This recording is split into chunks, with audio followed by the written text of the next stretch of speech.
안녕하십니까, 이진우입니다.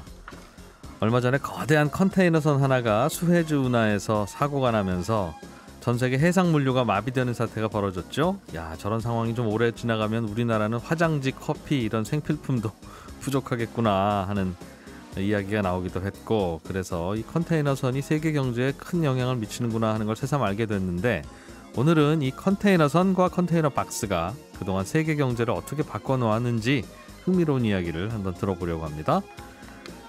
최근에 차량용 반도체가 부족해서 자동차 제조 공장이 가동을 멈추는 일이 생기고 있는데, 그러는 바람에 공급이 원활하지 못해서 자동차는 요즘 신차가 나왔다 하면 사전 예약이 2만 대, 3만 대 넘어서는 건 기본인 그런 상황이 됐습니다.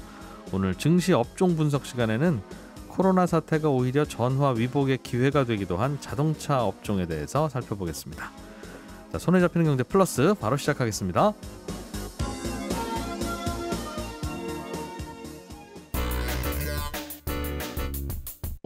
오늘 왜 이래요? 네, 오늘 주식시장도 빨간불입니다. 조금씩 오르고 있는데 아주 크게 오르는 날은 없지만 이렇게 조금씩 오르다 보니까 요즘 일주일 동안 얼마나 올랐나 보면 꽤 많이 올라간 그런 주식시장 분위기가 이어지고 있네요. 교보증권의 김형렬 리서치센터장을 연결해서 주식시장의 또 투자 포인트 하나씩 배워보겠습니다. 안녕하십니까?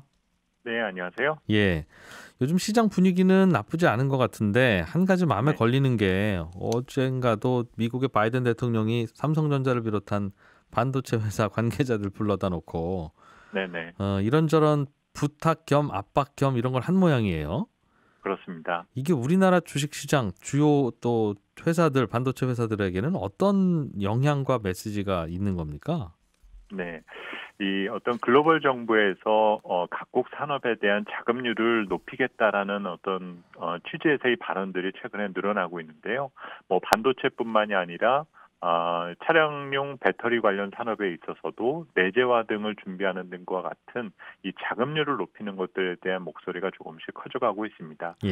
이는 지난 트럼프 정부 시절에 진행되었었던 무역 분쟁의 시즌 2의 모습을 보여준다라는 생각이 드는데요. 각국 정부는 산업 보호뿐만이 아니라 일자리 창출 등과 같은 취지에 의해서 자금률을 높이겠다. 그리고 국가 안보와 각국 경제의 차세대 먹거리를 확보하는데 목적을 갖는다라는 것들의 취지하에서 이 같은 얘기들이 좀 나오고 있다는 점입니다. 예. 문제는 자금률이 올라가게 된다라는 것은 교육 비중이 높은 나라일수록 상당히 부담이 되고 악재가 될 수밖에 없다 볼 수 있는데요. 예. 지난 2015년도 현대경제연구원에서 나왔던 자료를 한번 보게 되면 중국의 특정 부분에 대한 자금률이 0.1% 올라가게 되면 우리 경제가 약 마이너스 0.5%의 성장 침해를 받을 수가 있다. 네. 또 제조 산업과 같은 경우는 마이너스 2%의 역성장의 위험이 노출된다라는 것들을 지적했던 보고서가 발간되기도 했습니다. 예. 결국 미국과 중국을 사이에 둔 이런 그 국제 열강 사이에서의 이런 기싸움 등이 우리로서는 상당히 불편해질 수밖에는 없다 볼 수가 있겠고요. 결국 앞으로 전개될 수 있는 주요 산업별 자금률 상승에 대한 부분 등에 있어서 네. 우리 어떤 수출 전략 측면에서에 대한 어떤 스탠스 관리가 상당히 중요한 부분이 된다라는 것을 시사하는 내용으로 볼 수가 있겠습니다. 우리나라 수출 관련 업종에는 전반적으로 나쁜 소식이다 그런 뜻이군요.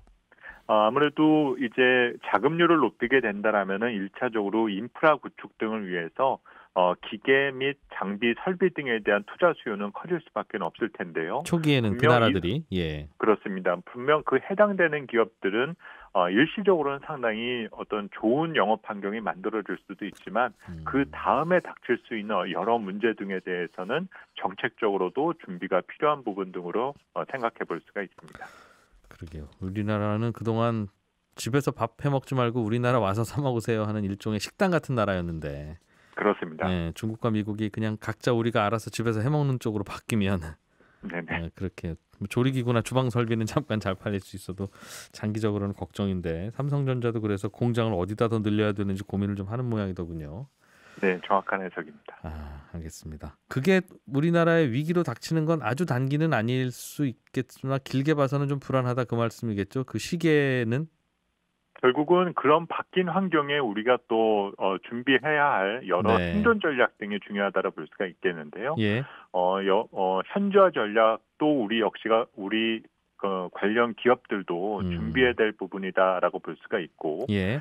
자금률을 높이는 어떤 분위기에서 경쟁력을 갖기 위해서는 그 특정 제품에 대한 그 제품 경쟁력, 기술력 등이 좀 더 그 시장에서는 평가받을 가능성이 그렇겠네요. 커집니다. 우리나라에서 못 결국은 만드는 것만 사갈 테니까 각자의 나라에서 못 그렇습니다. 만드는 결국은 것만. 예. 이 차세대 먹거리에 대한 어떤 투자 활동 등을 좀 더 활발하게 수행해야 될 부분이다라는 것을 시사하는 내용으로 볼 수가 있습니다. 그렇군요. 예, 우리나라 기업들 숙제가 하나 더 얹어졌네요. 예, 오늘은 여기까지 듣고 또 다음 주에 다시 한번 또 좋은 지혜 나눠주시기를 기대하겠습니다. 고맙습니다. 네, 감사합니다. 예, 교보증권의 김형렬 리서치 센터장이었습니다. 최근에 이집트의 수에즈 운하에서 컨테이너선 한 척이 사고를 당하는 바람에 전 세계가 마비되는 일이 있었죠. 다행히 문제가 쉽게 해결되기는 했습니다만 또 이 컨테이너선이라고 하는 게 우리 생활에 정말 밀접한 관계가 있구나라는 걸 우리가 또 새삼 깨닫기도 하고요. 그리고 이 컨테이너선이라고 하는 게 과거에는 없었던 아주 혁신적인 발명품인데 그 덕분에 우리나라가 이만큼 또 먹고 살게 됐다는 그런 해석도 유력합니다. 그래서 오늘은 이 컨테이너선, 컨테이너 박스에 대한 책 한 권을 통해서 컨테이너가 세계 무역에 얼마나 중요한 신호가 되고 있었는지 살펴보려고 합니다. 중앙일보의 남국민 기자를 모셨습니다. 어서 오세요. 예, 안녕하세요. 현장에서 보니까 이 컨테이너선 소식도 많이 취재도 하실 텐데 운이 많이 올랐죠, 요즘에. 예, 맞습니다. 정말 1년 사이에 많이 올랐는데 이 보통 이제 컨테이너 운임이라고 하면은 상하이 운임 지수라는 거를 많이 이제 기준을 삼거든요. 예. 이게 1년 전에 찾아보니까 한 1000 정도의 지수가 한 1000 정도에 있었는데 오늘 오면서 보니까 한 2500 정도까지 올라 있더라고요. 그러니까 1년 사이에 2.5배나 올라서 이게 택배비로 치면 3,000원 하던 게 7,500원으로 오른 거라고 볼 수 있겠죠. 그러니까 실감이 가네요. 예. 그렇다고 택배 안 보낼 수도 없고. 예, 맞습니다. 요즘 또 물량이 워낙 많다 보니까 예. 굉장히 인기가 많죠. 그 수에즈 운하에서 사고 난 배도 컨테이너선인데 굉장히 대형이라면서요? 예, 이게 사진으로 많이들 보셨을 텐데 그러니까 운하를 배가 막다 보니까 운하가 예. 그렇게 작은가라고 생각할 수도 있는데 이 배가 굉장히 큰 배입니다. 이게 보통 이제 요즘 컨테이너의 단위를 이제 TEU라고 많이 하거든요. 예. 이게 2만 TEU짜리인데 1TEU가 6m짜리 길이의 컨테이너 하나를 보통 말을 하거든요. 네. 근데 그게 2만 TEU면 그만한 컨테이너가 2만 개 실려 있다는 거거든요. 그 배 한 척에. 2만 개면 와 얼마나 실려 있는 거야 도대체. 이게 저도 이 숫자로는 감이 안 오는데 네. 그 모든 컨테이너를 한번 계산을 해봤는데 예. 쌀로만 채운다고 계산을 해봤더니 한국인 1,500만 명이 1년 동안 먹는 양이 그 배에 배 실리더라고요. 한 척에. 예. 그러니까 한 나라가 먹을 만한 물량을 한 배가 실을 정도의 규모라는 거죠. 우리가 지금 이 컨테이너선 이야기를 한 이유가 최근에 이 그 컨테이너 박스 과거에는 무역을 할 때는 그냥 배에다가 물건들 싣고 그 나라 가면 항구에 접안을 하면 또 이제 노동자들이 들어와서 등짐으로 계속 이제 하나씩 실어 나르는 그런 방식이었는데 컨테이너 박스에다 물건을 싣고 나르기 시작하면서부터 세계 무역에 혁명이 일어났다. 예. 운송비가 많이 줄어서 예. 우리나라처럼 사실 우리나라에서 미국 가기도 얼마나 멀고 유럽 가기도 얼마나 멀어요. 그러나 우리나라가 만든 제품들을 그쪽으로 가서 수출할 수 있게 되는 건 컨테이너 덕분에 운송비가 파격적으로 줄어서 그렇다. 예. 라는 내용을 담은 아주 재미있는 책이 있다고 해서 그 책 내용 좀 들어보려고 모셨어요. 예, 이 책이 제목이 이제 더 박스로 돼 있는데 예. 박스가 이제 컨테이너 박스를 말을 하는 거거든요. 네. 굉장히 제목은 단순하죠. 컨테이너에 대한 이야기인데 이 책이 굉장히 두껍거든요. 그래서 저는 처음에 무슨 컨테이너 다루는 책으로 이렇게 굵은 책을 만들 수 있을까 싶었는데 네. 이 작은 상자를 이제 보편화 지금 전 세계에 쓰고 있는데 이 변화가 엄청난 이야기를 담고 있더라고요. 그래서 그런 뭐 어떻게 이런 게 도입이 됐는지 또 예. 어떤 영향을 미쳤는지 담고 있는 책으로 알고 있으면 되겠습니다. 과거에는 컨테이너 박스라고 하는 게 없었다는 건데 누가 발명한 겁니까 그럼? 이게 컨테이너라는 게 사실 대단한 건 아닌 게 그냥 상자잖아요. 예. 철로 만들었을 뿐이지 또 옛날엔 나무로 많이 만들었고 그래서 배가 있을 이후로 언제나 이런 박스는 있었는데 컨테이너라는 걸 계속 이용했는데 이 컨테이너의 핵심은 컨테이너화라고 하거든요. 그러니까 컨테이너 박스를 본격적으로 사물을 나르는데 사용한 게 사실 컨테이너 혁명이라고 볼 수 있습니다. 사실은 물건 자체보다는 네. 그걸 적극적으로 사용하게 된 게 이제 중요한 변화라는 거죠. 배에 물건 실을 때 그냥 싣지 말고 컨테이너 박스에다가 싣고 그걸 들고 나르고 할 때도 컨테이너를 통째로 네, 맞습니다. 들어 내리고 네. 그렇게 하면 많이 줄어든다. 예, 이게 사실 누구나 상자에 물건을 넣어서 옮기는 거 2, 3만 해봐도 알잖아요. 그게 예. 굉장히 편리하다는 걸. 예. 근데 이런 해양무역은 유사일에 항상 그냥 사람들이 등으로 이렇게 지어가지고 올리고 또 내리고 이렇게 해왔거든요. 예. 근데 이게 컨테이너를 본격적으로 도입한 컨테이너 선이라는 게 도입이 된 게 그렇게 오래되지 않았습니다. 언제예요? 1956년에 이제 말콤 맥린이라는 사람이 컨테이너선을 처음으로 출항을 시키거든요. 그래서 1956년 이때를 이제 컨테이너화의 시작이라고 보통 보고 있습니다. 아, 컨테이너 박스에다 물건을 담아서 예. 그러면 그 박스를 받는 항구에서도 그걸 들어 올릴 수 있는 기중기 같은 게 있어야 되지 않나요? 예, 이게 컨테이너화라고 말씀을 드렸잖아요. 예. 컨테이너가 사실 그 컨테이너 자체는 대단하지 않은데 이게 규격이 안 맞고 말씀하신 대로 뭐 크레인도 현장에 없고 네. 트럭이 거기 상자도 크기도 안 맞고 그러니까 아니, 그럴 바에 그냥 하던 대로 등으로 나르자 이게 원래 그 이전까지 모습이었거든요. 그렇죠. 박스를 보냈는데 이렇게 큰 박스를 보내면 우리 어떻게 하라고 이거 다시 해체해 이제 이럴 거 아니겠어요. 그렇죠. 네. 뭐 그리고 상자 크기도 다 다르면은 예. 뭐 그 크레인도 매번 뭐 바꿔야 될 테니까 집게 사이즈도 규격을. 바꿔야 되고. 예. 근데 이 말콤 맥린이라는 분이 원래 뉴욕 쪽에서 이제 트럭 사업으로 굉장히 성공하신 분입니다. 이게 이때 당시에 자수성가한 분이신데 네. 트럭을 이렇게 나르는 게 당연히 짐을 나를 때 항구로 많이 가잖아요. 그럼 이분이 굉장히 이게 성공한 사업가다 보니까 항구만 가면 답답한 거예요. 아, 왜 이렇게 여기까지 오는 건 금방 오는데 줄 서고 완전 난장판이 되고 막 파업해서 멈추고 이런 걸 보면서 이거 문제가 있다 하다 보니까 이분이 이미 성공한 사업가라고 하시잖아요. 예. 그럼 내가 이걸 한번 싹 뜯어 고쳐야겠다라는 생각을 하신 거죠. 그래서 이제 뉴욕에 이제 뉴워크라는 항이 있었는데 네. 여기에 가서 직접 이제 협상을 합니다. 이 항구 한쪽을 싹 그 컨테이너에 막 뜯어 고치고 크레인도 놓고 하자. 그리고 거기다가 배도 이제 많이 사가지고 네. 그 배도 이제 컨테이너 전용 배로 만듭니다. 컨테이너를 실을 수 있도록. 예, 이게 특화한- 칸을 나누는 거죠. 네네. 예, 그렇게 예. 하고 자기가 갖고 있는 트럭들도 컨테이너에 맞춰서 딱 크기를 맞춰서 이제 발주를 하는 거죠. 컨테이너 트럭 보면 정말 컨테이너 박스 하나를 싣고 가더군요. 그렇죠. 예. 근데 그 전까지는 그냥 뭐 마음껏 실으니까 규격이 필요 없었겠죠. 그러니까 네. 트럭도 규격을 맞추고 항구도 맞추고 그리고 배까지 맞추는 이렇게 통으로 바꾸는 건데 이분이 예. 이미 이때 당시에도 성공한 사업가라고 하셨잖아요. 근데 거의 전 재산을 다시 여기다 다 털어놨습니다. 왜냐면 항구의 시스템 바꾸고 예. 배도 바꾸고 하는데 그렇죠. 그런데 그냥 배에다가 짐을 싣고 이삿짐 싣듯이 가득 싣고 가서 배가 도착하면 사람들이 막 올라가서 이제 하나씩 자기가 들고 내려올 수 있을 만큼 들고 내려와서 또 다시 트럭에다 싣고 보내는 거하고 네. 컨테이너 박스에 실어서 고객 그 공장 앞에 운동장까지 그냥 컨테이너가 그대로 가서 거기서 이제 컨테이너를 열고 물건 내리는 거하고 비용 차이가 많이 나나요? 이분이 이제 딱 첫 출항을 해보고 나니까 예. 이제 사업가니까 다 계산을 하시잖아요. 이런 분들은 이제 원가가 얼마 들었고. 예. 그래서 원래는 이때 당시에 이제 컨테이너 하나 분량에 이걸 이제 화물선 그냥 등짐 지는 화물선으로 날릴 때는 비용이 톤당 한 5.83달러 정도가 나왔대요. 예. 그래서 이분이 이제 컨테이너선 출항시켜보고 원가를 계산을 해보니까 이게 톤당 15.8센트가 나왔다고 합니다. 얼마나 줄어든 겁니까? 이게 그러니까 37분의 1로 줄어든 거거든요. 와. 그래서 아까 이제 택배비 말씀드렸으니까 3,000원 하던 택배비가 80원 정도로 줄어든 거죠. 이걸 사용하니까 예.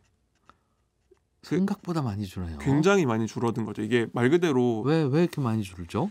이게 왜냐하면 그 등짐져서 올린다고 하는 게 예. 굉장히 노동 집약적인 일이잖아요. 인건비가 많이 드는. 예. 이때 당시에 그 부도노동이 물론 힘은 들지만 굉장히 좀 소득이 괜찮고 인기 있는 직종이었다고 해요. 왜냐하면 국제무역이 옛날 지금이나 굉장히 돈이 많이 되는 사업인데 사실 이 노동자분들이 그냥 멈춰버리시면은 답이 없는 거잖아요. 그러다 보니까 이러한 부도노동자들에게 들어간 인건비도 많았고 기간 자체가 너무 긴 겁니다. 한번 배가 들어오면 보통 옛날에는 화물선이 들어가면 거기 정박시켜 놓고 네. 일주일 동안 실으면서 그냥 그 선원들은 주변에 가서 뭐 이렇게 쉬고 놀고 했다는 거예요. 근데 컨테이너가 도입되면은 거의 몇 시간 정도면 싣고 나중에는 심지어 내리면서 동시에 한쪽에다 실는 수준까지 발전을 하거든요. 그러다 보니까 시간도 줄고 인건비도 줄고 그리고 하다 보니까 이 엄청난 비용 절약이 나오는 거죠. 그래서 그때부터 컨테이너선이 활용되기 시작해서 지금까지 왔다. 그렇죠. 오늘의 이야기 끝. 그래서 그분은 부자가 됐겠네요. 그렇게 이제 사실 이렇게 생각하면 여기까지만 나오면 이 책이 미리 말씀드리면 굉장히 두꺼운 책이거든요. 한 벽돌책이라고 하는데 네. 이 이야기 거의 첫 장에 끝납니다. 이게 한 15장짜리 책인데 첫 챕터에서 이게 끝나거든요. 그럼 나머지는 무슨 내용이에요? 이게 굉장히 사업성이 있으니까 당장 이분이 엄청난 부자가 되고 뭐 전 세계가 한 번에 다 이제 컨테이너로 바뀌어야 될 것 같은데 실상은 그렇지가 않습니다. 이게 1956년에 첫 출항을 했다고 했잖아요. 네.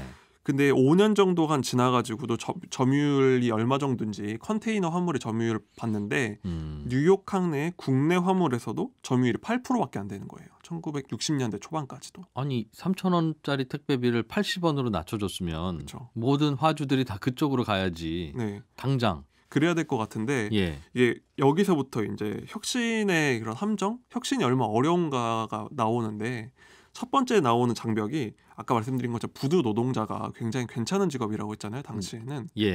이분들이 딱 아시는 거예요. 이제 컨테이너가 도입이 되면 이거 우리는 더 이상 일감이 줄어든다라고 알게 되잖아요. 그러니까 이분들이 곳곳에 있는 항구에서 우리는 컨테이너 선에 대해서 들어오면은 파업을 하겠다는 식으로 투쟁을 나서신 거죠.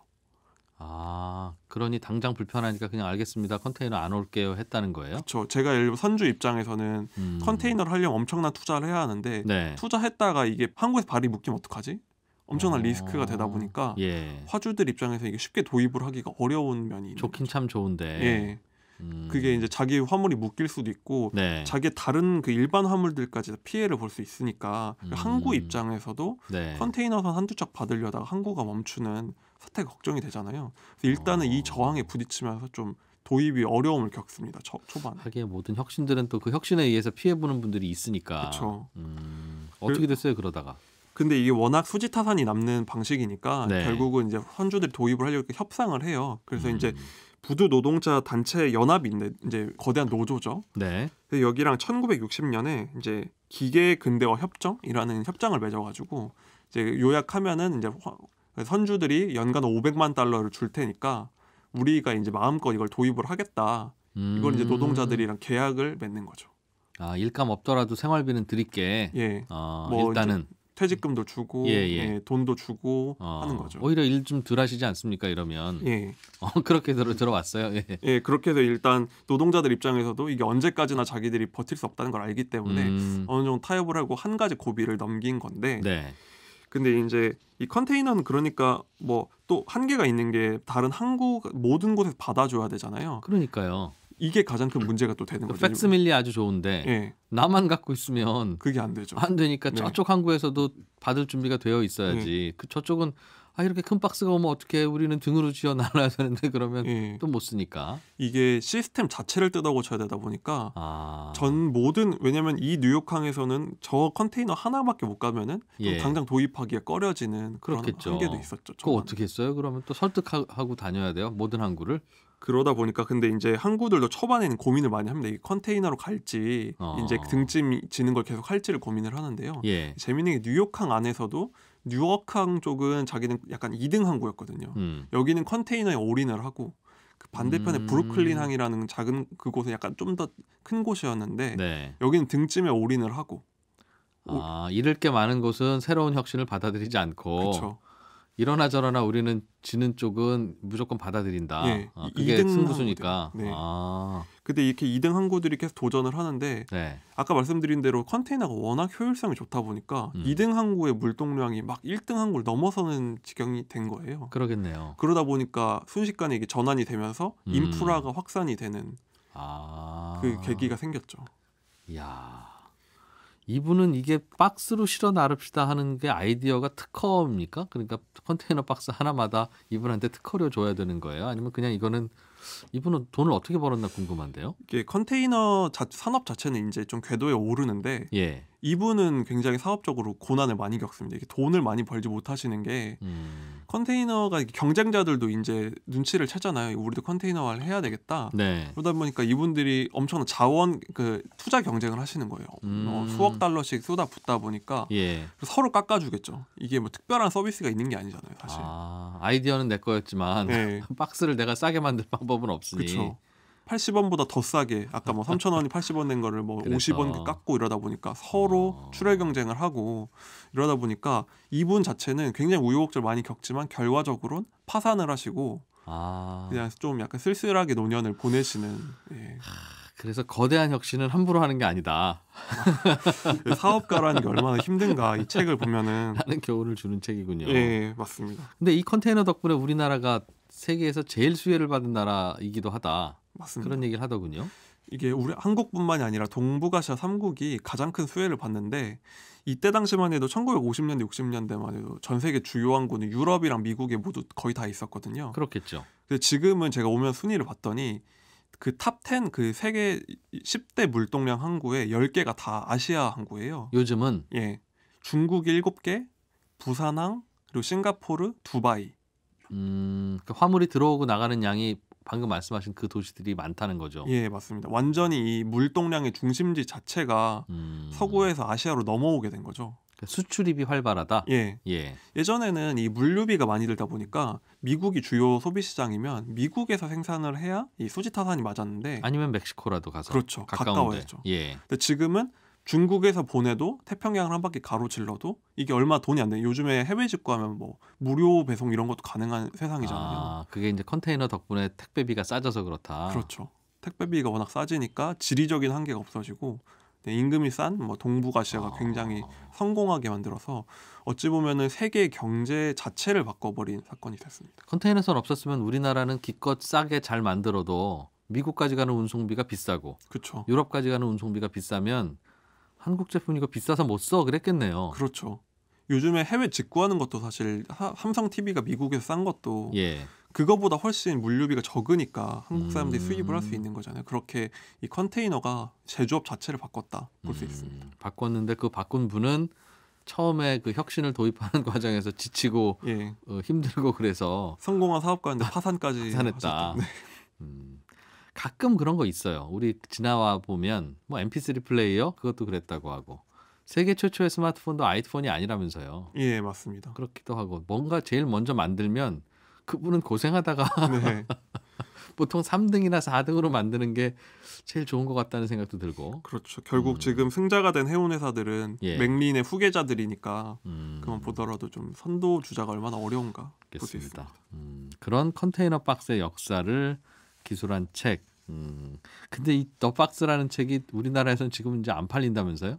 예, 이게 2008년에 한번 출간됐다가 네. 2017년에 재출간됐는데 거의 바로 절판이 됐더라고. 지금은 중고책조차 구할 수가 없어가지고 제가 제 주변에 굉장히 많이 권하고 있는데 예. 볼 수가 없는 책입니다.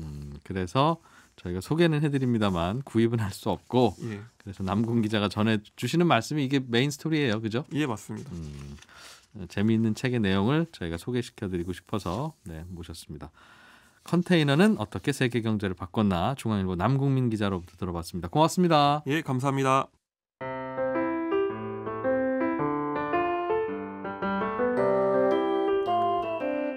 궁금하기는 한데 직접 알아보기는 귀찮은 경제 상식들을 저희가 대신 풀어드리는 귀찮은 경제 시간입니다. 오늘은 청취자 중에 주경옥 씨가 남편이 직장에 다니고 있어서 남편 건강보험으로 온 가족이 병원에 다녔는데 최근에 딸이 취직을 해서 직장에 들어가셨다고 합니다. 그래서 이제 딸은 취직했으니까 따로 건강보험료도 내고 이제 본인 건강보험증으로 병원 다니면 되는 걸 텐데 그러면 남편 직장에서 떼는 건강보험료는 좀 줄어듭니까? 이런 질문을 주셨어요. 야, 일단 따님 취직하신 거 축하드리고요. 아빠 건강보험에 피부양자로 있던 딸이 독립해서 나갔으니까 아빠도 건강보험료 좀 덜 내도 되는 거냐 이 질문인데 직장 건강보험은 딸린 식구가 피부양자가 1명이든 10명이든 매달 떼는 건강보험료가 똑같습니다. 그러니까 결혼 안 하고 혼자 사는 김 과장과 딸린 식구가 6명이나 되는 박 과장이 있다고 해도 두 분의 월급이 똑같다면 두 사람의 건강보험료는 똑같습니다. 그러니까 딸린 식구 많다고 건강보험료 더 내는 게 아니니까 딸린 식구 하나 줄었다고 건강보험료가 줄어드는 것도 아니겠죠? 어찌 보면 따님이 취직을 하게 되는 바람에 그 가족이 내는 건강보험료 총액은 이제 아빠도 내고 딸도 내니까 과거보다 더 많아진 거긴 한데요. 우리나라 건강보험이라는 제도는 내 병원비 내가 내는 게 아니라 돈을 좀 버는 아니면 재산이 좀 있는 분들이 어렵고 소득 없는 분들의 건강보험료를 대신 내주는 그런 구조입니다. 그래서 실제로 월급이 1억 원쯤 되는 돈 많이 버는 분들은 건강보험료로 한 달에 664만 원 냅니다. 그러니까 이런 분들은 1년에 건강보험료만 한 8천만 원 가까이 내는 거니까 사실상 돈 많이 버는 분들이 이웃들 건강보험료를 대신 좀 부담해 주는 셈이죠. 따님도 취업하셨으니까 좀 더 어려운 이웃들 건강보험료를 대신 좀 내줘라, 이제 이런 개념으로 부과하는 겁니다. 그런데 자영업하는 분들의 건강보험료는 좀 다릅니다. 이분들은 소득뿐만 아니라 자동차나 부동산 같은 재산도 건강보험료에 반영하는데요. 예를 들어서 대학생 아들의 명의로 땅이나 자동차가 있다 그러면 그 대학생 아들 때문에 그 가정이 내야 되는 건강보험료는 더 비싸집니다. 그러니까 대학생 아들도 자기 몫의 건강보험료는 따로 내는 셈인 거예요. 그러니까 그 대학생 아들이 해외로 뭐 배낭여행이나 어학연수를 가거나 아니면 뭐 입대하거나 교도소에 수감되거나 하면 이제 그 아들 몫의 건강보험료는 그 다음 달부터 좀 깎아줍니다. 예, 지금까지 귀찮은 경제였습니다.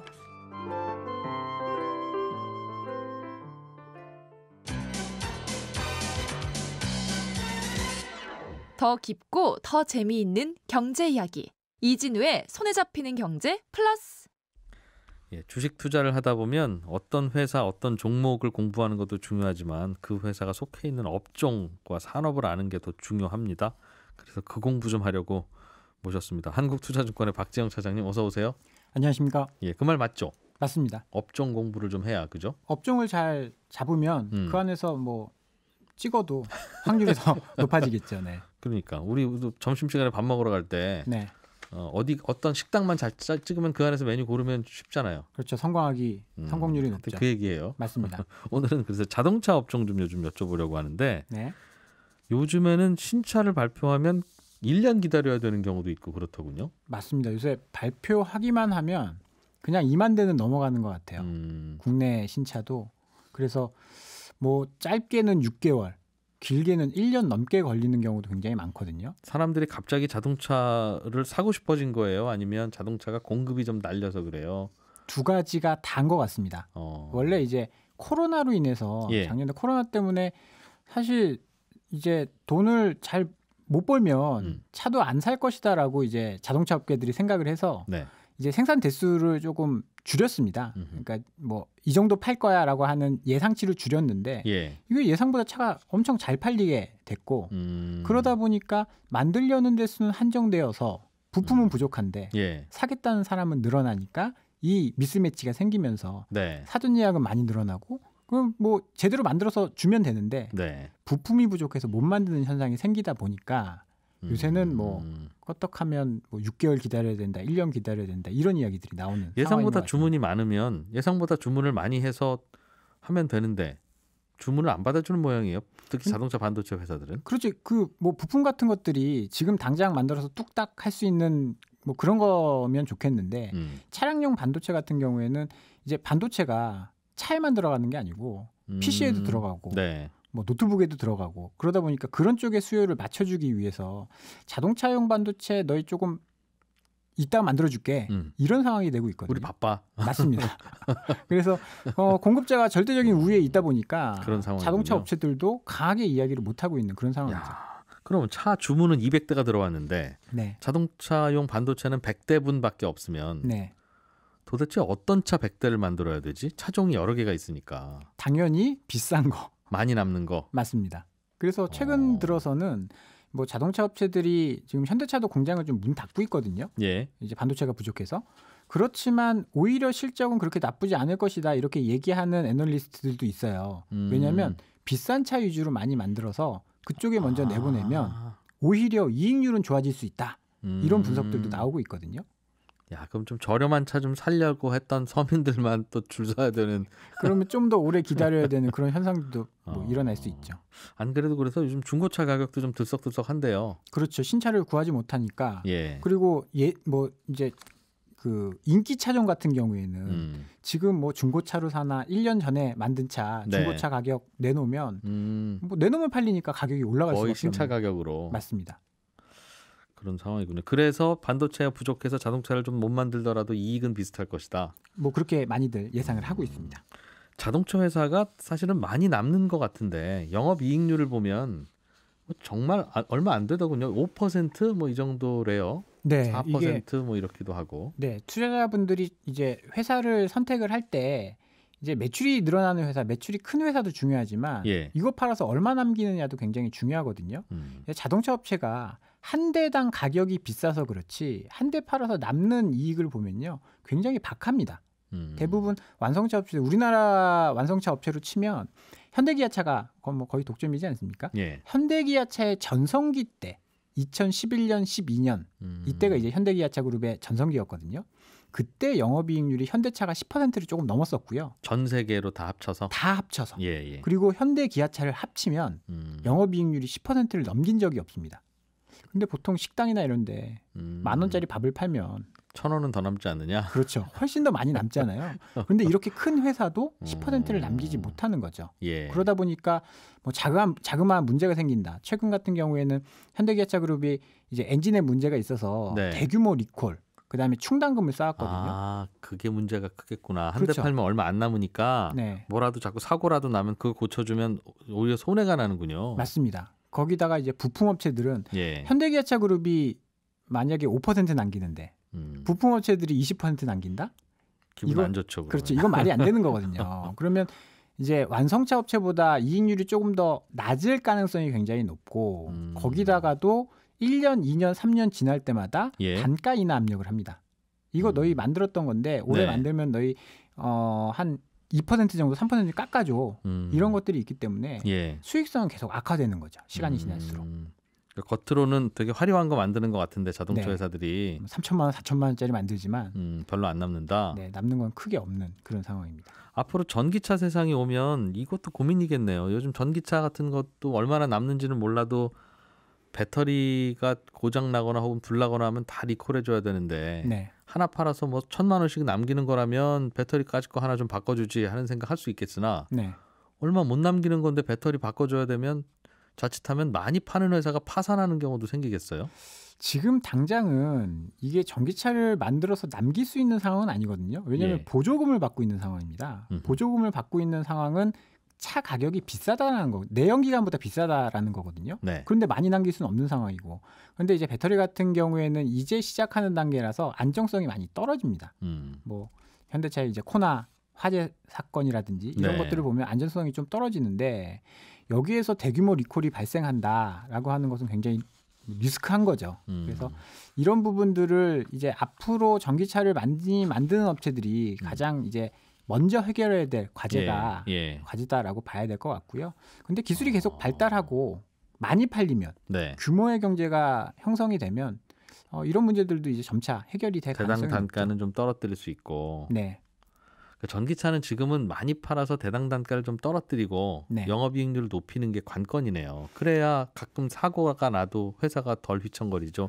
그래서 자동차 업체들의 지금 관건은 정말 사람들이 사고 싶은 전기차를 만들 수 있느냐. 이 테슬라 같은 경우에 이제 그렇거든요. 테슬라가 작년까지는 적자다가 재작년까지 적자다. 작년에 영업이익이 플러스로 돌아섰거든요. 플러스로 돌아섰는데 6% 이익을 냈습니다.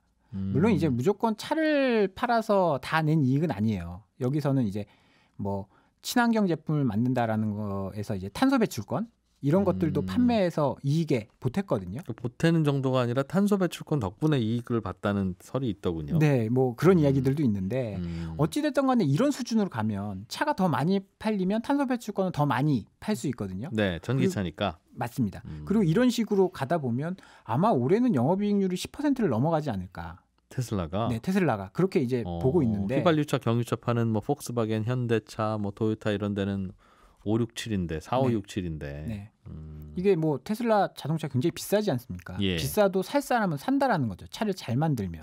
그래서 지금 완성차 업체들은 정말 이게 밀어내기가 아닌 고객들이 사고 싶은 차를 만드는지 여부가 중요한데요. 지금 분위기로 봐서는 뭐 새로 나온 차들의 사전 예약이 굉장히 많은 걸 보면 조금씩 개선되고 있는 모습이 보이는 것 같아요. 예전에는 안 그랬었거든요. 네. 뭐 가장 최근의 예를 들어보면 현대차가 SUV를 잘 못 만들었었어요. SUV를? 네, 세단만 만들었었고 뭐 산타페, 투싼 이런 거가 그렇죠. SUV 아닙니까? 그 두 가지만 있었지. 네. 뭐 그 외에 이제 내세울 만한 차가 없었거든요. 아니, 두 개면 됐지 더 해드려야 돼요? 근데 이제 소비자의 선택권 다양해야지 보면 하니까. 다양해야. 뭐 요새는 캠핑 많이 가셔서 SUV도 큰 거 위주로 굉장히 많이 팔리고 있었거든요. 근데 현대차 같은 경우에는 대형 SUV 라인은 없었습니다. 일단 실패해서 만들려는 생각도 안 했었고요. 네. 베라크루즈라는 차가 있었는데 단종시키고 이제 새로 만들려는 생각도 안 했죠.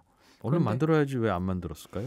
일단 뭐 제가 봤을 때는 일단 세단 위주로 워낙 성공을 하다 보니까 네. 소나타, 그랜저 예. 이런 쪽으로 엄청 성공을 했잖아요. 현대차가 그런 차로 이제 성공을 했기 때문에 네. 그거 만든 사람들이 다 위에 있었겠죠.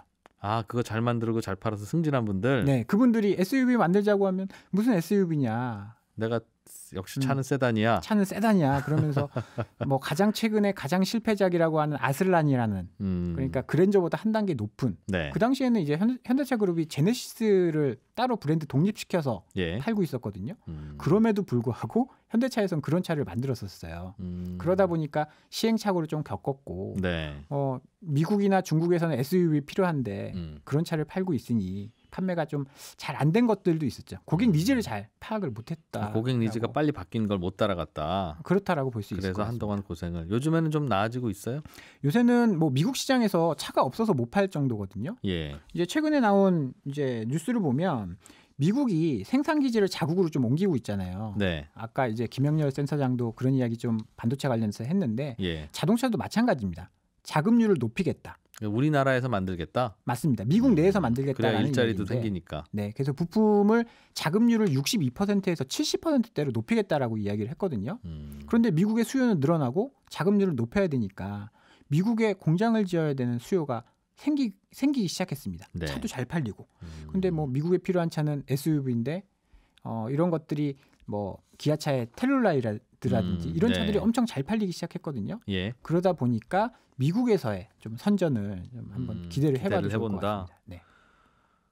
근데 기대를 해봐야 우리 예전에 우리 뭐 울산 공장 뭐 이런 데서 만드는 차라면 자꾸 수출되면 또 일감 생기고 또 하면 거기 일자리도 생기고 하니까 화이팅인데 뭐 미국에 가서 미국인 고용해서 미국 부품사들 사서 만들어서 하면 그게 무슨 의미가 있나 이런 생각. 우리 일자리는 어떻게 해요? 네, 이게 진짜 중요한데요. 자동차 산업이 뭐 우리나라에서 이익에서 미치는 영향은 크지 않아요. 반도체 뭐 한 얼마 안 되는 수준이거든요. 그런데 고용 유발 효과는 굉장히 큽니다. 지금 이제 자동차와 관련돼서 직간접적으로 고용된 고용 인원이 한 190만 명 정도 되거든요. 그럼 뭐 중고차 매매상 다 포함하면 많죠. 반도체야 뭐 되나요, 사실은? 공장에서 로봇 기계들이 만들고 끝이지. 자동으로 하는데 그렇게 보면 이제 자동차 산업이 무너지면 조금 어려워질 수 있는 그런 상황이 되는 거죠. 그래서 걱정입니다. 사실은 자동차 산업이 더 중요한데 어찌 보면 반도체보다도 일자리 차원이라면. 자, 오늘도 자동차 산업의 분위기, 최근 트렌드, 알아둬야 할 포인트들 잘 설명해 주셨네요. 고맙습니다. 감사합니다. 다음 주에도 또 오세요. 네. 한투증권의 박지영 차장이었습니다. 자, 오늘 손에 잡히는 경제는 여기서 준비한 내용 모두 마치겠습니다. 방송 내용은 홈페이지 찾아오시면 다시 들으실 수 있고요. 저희 홈페이지에는 또 귀찮은 경제 질문도 올려주셔도 좋고 팟캐스트로도 다시 들으실 수 있겠습니다. 저는 내일 아침 8시 30분에 다시 인사드릴게요. 손에 잡히는 경제는 아침 8시 30분 그리고 11시 5분 두 번 방송됩니다. 이진우였습니다. 고맙습니다. 더 깊고 더 재미있는 경제 이야기. 이진우의 손에 잡히는 경제 플러스.